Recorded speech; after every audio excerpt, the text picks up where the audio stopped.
আপনারা এখন সবাই বলবেন যে মহিলারা এখন পাওয়ারে আছে, মহিলারা এখন পুরুষ নির্যাতন করে কেউ দেখে না, এটা আর বলবেন না, প্লিজ আর বলবেন না। হয় দুই একটা ঘটনা ঘটে, কিন্তু এই দেশে এখনো মহিলারা নির্যাতিত। আপনি জানেন? আপনি জানেন মহিলা সকালবেলা ঘর থেকে ঘুম থেকে উঠে বাচ্চা কাচ্চা না থাকলে শ্বশুর শাশুড়ির জন্য বা নিজের জন্য বা নিজের জামার জন্য কাজ করতে হয়।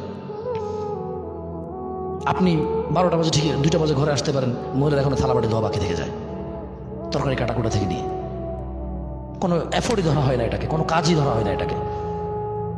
আপনার বাচ্চা তো আপনার দুধ খায় না, আপনার বউয়ের দুধ খায়। মানে আপনি যা ভাত খান সে তা ভাত খায়, আর আপনার বাচ্চা আপনার বউয়ের থেকে অর্ধেক জিনিস খেয়ে ফেলতেছে এবং আরও প্রয়োজনে বেশি খাচ্ছে ওর থেকে। আপনার তো আপনার শরীরে রয়ে গেছে, ওটাকে কোনো এফোর্টই ধরা হয় না, কোনো কাজই ধরা হয় না। আপনি ঘরে আসলে মানে আপনার আলাদা মেজাজ থাকে, কারণ আপনি কাজ করে আসছেন। আপনার বউ সারাদিন ঘরে কাজ করতে কোনো মেজাজ নেই, ঠিক আছে, আপনি বড় পার্টটা করেন। আপনি কথা কথা তালাকের ধম দেন কেন? মহিলা মানুষ নাকি পুঁটি মাছ, পানি থেকে উঠলে পেট পচে যায়। কেন? ও আপনার সন্তানের গর্ভবতী হয়েছে, এই জন্য আপনার মাথা এই যুক্তি ঢুকে গেছে। আপনি ওকে পুঁটি মাছ মনে করেন, ওর পেট পচা মনে করেন। আপনি মনে করেন যে ওকে আমি ছুঁয়ে ফেলছি, ধরে ফেলছি, ওর সাথে শুয়ে গেছি আমি, আর কেউ ওকে বিয়ে করতে চাইবে না, এরকম মনে করে আপনার উপর নির্যাতন করেন। কয়টা পুরুষ নির্যাতনের মেসেজ আসে? একটাও আসে না। আর নির্যাতন যে কারণে ও মদ খায়, ও গাঁজা খায়, আরেক বেটির সাথে প্রেম করে, ওর বউ ওর সম্পত্তি নিয়ে গেছেন, ওর দোষ, মহিলার দোষ না?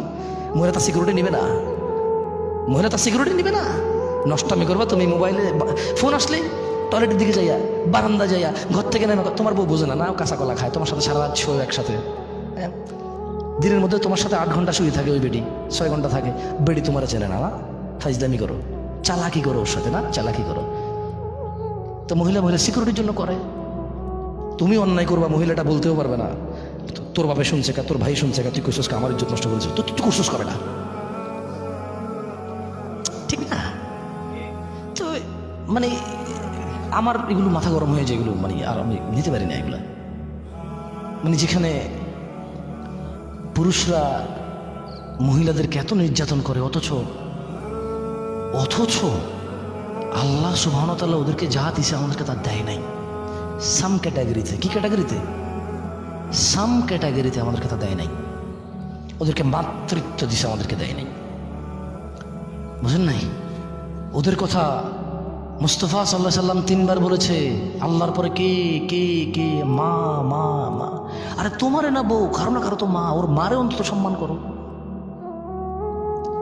তোমারে না বউ, পুঁটি মাছ পেট পচে গেছে, কিন্তু ওই পচা পেট থেকে যারা আসছে ওদের তো মা। ও বাচ্চাগুলো বড় হলে তোমার দেখে নেবে, ও বাচ্চাগুলো বড় হলে তোমার দেখে নেবে।